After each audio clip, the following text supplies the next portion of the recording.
S-400 India ज़ाहिर बात है वो ले रहा है। एक तो उनके पास पैसे हैं, वो ले सकते हैं, बड़ा दे गॉट वो कहते हैं कि जी हम जहाँ जाते हैं हम पैसे टेबल पे रखते हैं और हम ले लेते हैं। दूसरा, दोस्तों, आप सभी को पता ही होगा, अमेरिका के लाख मना करने के बाद भी और यहाँ तक कि धमकी देने पर कि भारत अगर S-400 रशिया से खरीदता है तो अमेरिका भारत पर कई तरह के प्रतिबंध लगा देगा। पर दोस्तों, इससे भारत ने अमेरिका की एक ना सुनी और वही काम किया जो भारत के लिए फ़ायदेमंद था। और दोस्तों, खबरें निकल कर आ रही है कि अभी दिसंबर के महीने में ही भारत को इसका पहला सेगमेंट मिल जाएगा। और दोस्तों, इसका रिजल्ट देखने को भी मिल रहा है, क्योंकि जब से भारत ने S-400 missile defence system Bharat में आने की बात हुई है, तब से पूरे पाकिस्तान में इस मिसाइल डिफेंस सिस्टम को लेकर एक डर का माहौल बना हुआ है। और दोस्तों, यह डर होना लाजिम भी है।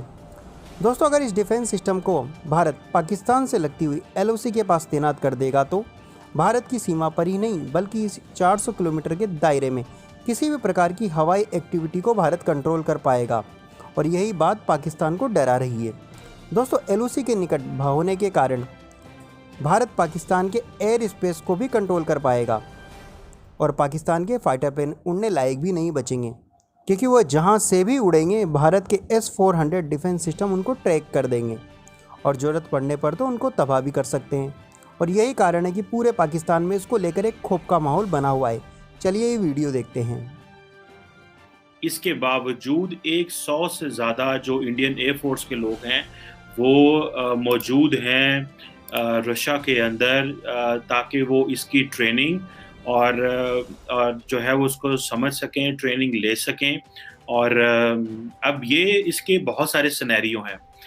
S-400 इंडिया ज़ाहिर बात है वो ले रहा है। एक तो उनके पास पैसे हैं, वो ले सकते हैं, बड़ा दे गॉट वो कहते हैं कि जी हम जहाँ जाते हैं हम पैसे टेबल पे रखते हैं और हम ले लेते हैं। दूसरा ये है कि S-400 उनकी जो डिफेंस की नीड्स है वो भी पूरा करता है, क्योंकि जो S-400 है वो कैपेबल है इनकमिंग होस्टाइल एयरक्राफ्ट की जो मिसाइल्स हैं उनको डैमेज करने में। फिर ड्रोन्स जो आते हैं तकरीबन 2 किलोमीटर से 400 किलोमीटर तक की रेंज के दरमियान जो ड्रोन है उनको भी वो टारगेट कर लेता है। और तकरीबन ये इसकी जो ट्रैकिंग कैपेबिलिटी है वो तकरीबन 600 किलोमीटर तक है। इसकी जारी बात है जो इसकी डिलीवरी है वो तो 2020 में होनी थी, लेकिन पेमेंट्स नहीं हो सकी क्योंकि यूएस ने सैंक्शंस लगाई हुई हैं रशिया के ऊपर। तो बड़े इसके मसाइल हैं। अब इसको अगर देखा जाए कि इसके S-400 की एक टेक्निकल साइड है, जो टेक्निकल साइड मैं उसको इतना लंबा चौड़ा डिस्कस भी नहीं करना चाहता, क्योंकि एक तो ये प्योरली मिलिट्री की उसकी कंपोनेंट है, लेकिन मैं इसकी जो स्ट्रेटेजिक एंड पॉलिटिकल जो कॉन्सिक्वेंसेस हैं उन पे ज़ाहिर बात है ज़रूर बात करना चाहूँगा। ये एक अच्छा डिफेंस सिस्टम कहा जा रहा है जिसको पाकिस्तान भी खरीदना तो चाहता था, लेकिन ऑब्वियसली हमारे पास इतने पैसे नहीं हैं। That is a reality. कहा जाता है कि S-400 जो है वो तकरीबन पाकिस्तानी कोई तकरीबन $1 अरब का एक जो उसका यूनिट है वो मिलता है। पहले ये S-300 था, ये उसी फैमिली से S-400 है।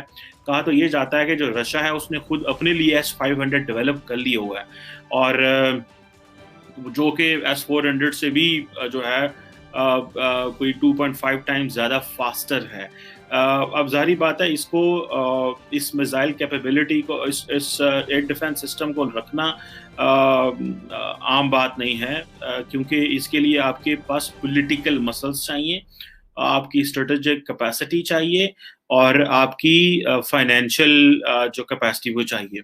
अगर देखा जाए तो जो यूएस के डिफेंस सेक्रेटरी हैं, सेक्रेटरी लॉयड ऑस्टिन, वो जब इंडिया आए तो उन्होंने भी अपने कंसर्न से रेज किए थे S-400 के हवाले से।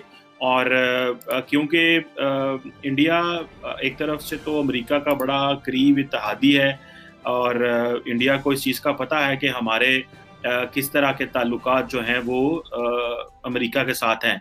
इससे पहले अगर आपको याद हो कि अमेरिका ने टर्की के ऊपर भी सैंक्शंस इम्पोज की कि जी आप S-400 क्यों ले रहे हैं, क्योंकि अमेरिका का एक लॉ है जिसे कहते हैं Countering America's Adversaries Through Sanctions Act, CAATSA के नाम से। ये इस लॉ के तहत वो जो भी ममालिक जो हैं वो ट्रेड करेंगे रशिया के साथ, उनको इसमें पनिश करते हैं, पेनलाइज करते हैं।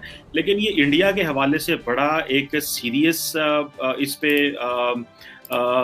वो कंसर्न आता है कि क्या अमेरिका जो है वो इंडिया को टफ टाइम दे पाएगा।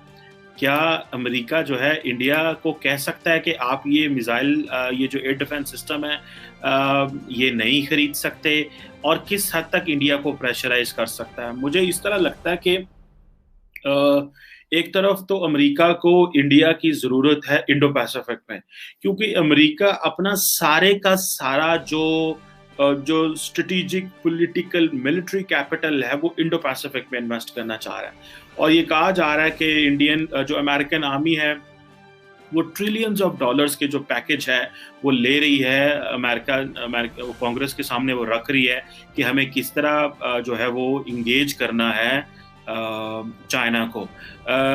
अभी देखें कि, और उसके लिए उनको एक पोटेंशियल पावर चाहिए, and India is a potential power for that, इसमें कोई शक नहीं है। इंडिया के अंदर वो कैपेसिटी कैपेबिलिटी है कि वो उसको वो ले रहे हैं as a partner to engage to deal with China.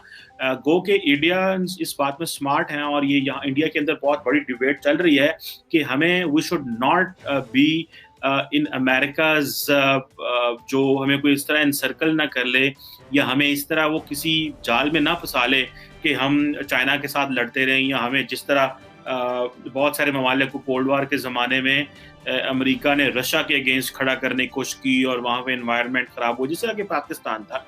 So India doesn't want to repeat that mistake. So India अपनी ऑप्शंस ओपन भी रखना चाहता है, जो कि ऑब्वियसली इंडिया के लिए एक उनकी ज़रूरत भी है, और वो चाहते भी हैं।